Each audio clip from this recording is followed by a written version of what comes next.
Melanie mendonte se shtëpia e saj ishte një kala e sigurt, derisa lodhja e pashpjegueshme filloi t'ia shkatëronte jetën. Për 10 muaj me radhë, ajo zgjohej e dërmuar, pa e ditur se sa po fikeshin dritat, dhomën e saj e pushtonte diçka që ajo nuk mund ta kontrollonte. Një natë, e shtyr nga frika dhe dëshpërimi, ajo vendosi një kamer të fshehtë. Ajo që zbuloi në ato pamje nuk ishte thjesht një mister, por një e vërtet tronditse që ndodhte pikërisht në hundën e saj ndërsa ajo flinte.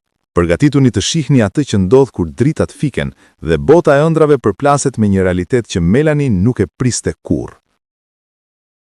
Ajo mund të ndjente zemrën e saj të rrithte më shpejt ndërsa kryente rutinën e saj të natës.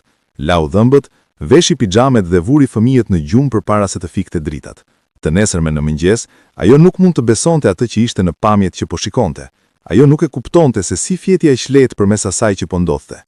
Përpara se të fillojmë, shtypni butonin like dhe sigurohuni të abonoheni nëse nuk e keni bërë ende, si dhe godisni zilen e njoftimeve në mënyrë që të mos humbisni asnjë histori të re. Melanie Darnell kishte mbi 100.000 ndjekës si blogere dhe fanatike e fitnessit. Ajo ja dilte disi ta mbante veten në formë dhe të shëndetshme, si dhe të kujdesej për fëmijët e saj. Por pas kanave, po ndodhnin shumë gjëra të tjera dhe do të nevojiteshin prova që njerëzit ta besonin atë. Herët avon, ajo do t'i merrte ato. Melanie ishte e martuar me një burr të quajtur Paul. Ata u martuan me njëherë pas kolegjit në moshën 18 vjeçare dhe nuk mund të ishin më shumë të dashuruar. Pas 7 vitesh martese të lumtur, ata kishin 3 fëmijë dhe një qen shtëpiak.